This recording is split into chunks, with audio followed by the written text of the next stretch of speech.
বছৰ পূৰ্বে ডবকা হায়াৰ ছেকেণ্ডেৰীত পঢ়া ছাত্ৰসকল আজি লগ হ'ল ইফতাৰত। আমাৰ ল'ৰালি কালৰ একেলগৰ আমি বন্ধু, একে সময়তে পঢ়া। আমি 1976 চনত ডবকা হায়াৰ ছেকেণ্ডেৰী স্কুলত আমি প্ৰথম ক্লাছ 5ত এডমিশ্যন লৈছিলোঁ। 50 বছৰ পিছতো মনত আছে ভাল পোৱা ছোৱালীজনীৰ নাম। তেতিয়া আমাৰ কিছু ল'ৰালি কাল আছিল। ল'ৰালি কালত আমি যিবিলাক দুষ্টামি কৰিলোঁ আজি উনুকিয়াই থৈছোঁ। আমি কিছু আলোচনা কৰিলোঁ, চবে বিৰাট হাঁহিছোঁ আমি কোনে কি কৰিছিল। আমাৰ এই মইনুদ্দিন ভাই মইনুদ্দিন ভাই মানে প্ৰথমতে কি কৰিছিল, এই ক্লাছ 9ত যিটো আমাৰ স্কুলত দৰ্জা আছিল, দৰ্জাত ধৰি পেলাই এই হালদিয়াটি পাৰুকা বাছত যেনেকৈ কয় তেনেকুৱা মানে কণ্ডাক্টৰ হৈছিল। তাৰপিছত আকবৰ আলী আমাৰ লগত পিছত আহি যোগ হৈছে, হ'লেও তেওঁ মানে ক্লাছত নম্বৰ 1 আছিল।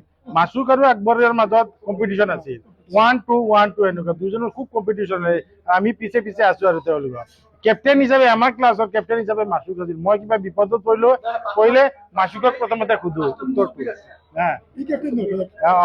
ইটো কেপ্টেইন, মুছব্বিৰটো কেপ্টেইন আছিল। তাৰ ঘৰ অকমান দূৰত হ'লেও ৰাহেনা নামৰ ছোৱালী আছিল, তাৰ পিছে সি ঘূৰি ফুৰিছে। বন্ধুসকলে অন কেমেৰা ৰোমন্থন কৰিলে বহু পুৰণি স্মৃতি।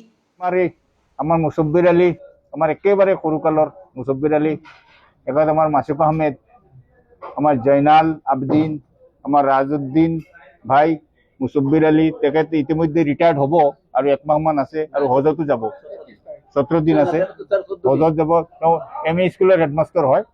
আমাৰ আব্দুল কাইয়ুম ভাই, জমিৰুদ্দিন তালুকদাৰ, মই আছোঁ, আব্দুল নুৰ তালুকদাৰ, আমাৰ ৰফিক ভাই, আজিজুৰ ৰহমান, আমাৰ বিলাল উদ্দিন আছে, আমাৰ মইনুদ্দিন ভাই আছে। এইকেইজন আমি চব একেলগে, কিন্তু ক্লাছ 5ৰ চব। আকবৰ আলী আৰু আমাৰ জয়নালে যথেষ্টখিনি কৈছে। ইয়াৰ ভিতৰত আমাৰ ক্লাছৰ এটা বৰ আমোদজনক ঘটনা। আমাৰ এজন ছাৰ আছিল মণিৰাম পাঠৰ, তেখেত ঢুকাল। তেখেতে আমাক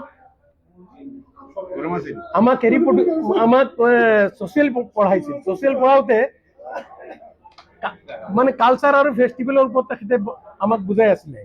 এতিয়া এই কালচাৰ আৰু ফেষ্টিভেলত যিটো এমুজমেণ্ট, যিটো আমোদ প্ৰমোদ, এই আমোদ প্ৰমোদত তেখেতে ক'লে যে গান এটা বস্তু যিটো আমোদ প্ৰমোদ হয়, সেই গানৰ বিষয়ে ক'বলৈ গৈ ছাৰে সুধিলে যে গানটো এনেকুৱা এটা বস্তু, পৃথিৱীৰ কোনো মানুহ নাই যে গান ভাল নাপায়, কিন্তু বহুতে গান গায় জানো, কিন্তু বহুতে গোৱাও দেখা নাই। এটা ল'ৰা আমাৰ ওচৰৰে, তাক যদি কওঁ সি গান গায় নে নাগায়, তেতিয়াহ'লে তোমালোকে ক'বা ছাৰক তাক সুধিছে, মানে ইংগিতটো মোৰ ওপৰত আছিলে। ইয়াৰ পিছত ক'লে আকবৰক গান গোৱা দেখা নাই, আকবৰ গান গোৱা নে নাই? আকবৰে ক'লে ষ্টেট ফুডত হয় ছাৰ গাওঁ, কিন্তু পৰৱৰ্তী ক'লে নাই আৰু এটা ল'ৰা মোৰ ঘৰৰ ওচৰত আছে, কিন্তু তাক কেতিয়াও গান গোৱা দেখা নাই। কিন্তু মই গ্যাৰাণ্টি দিওঁ সি অলপ অলপ গান ভাল পায়। কচোন মাছুক, গান গাওঁ নে নাগাওঁ? গাওঁ ছাৰ। বোলে তোক গোৱা দেখা নাই, মনে মনে গাওঁ ছাৰ। মণিৰাম ছাৰ।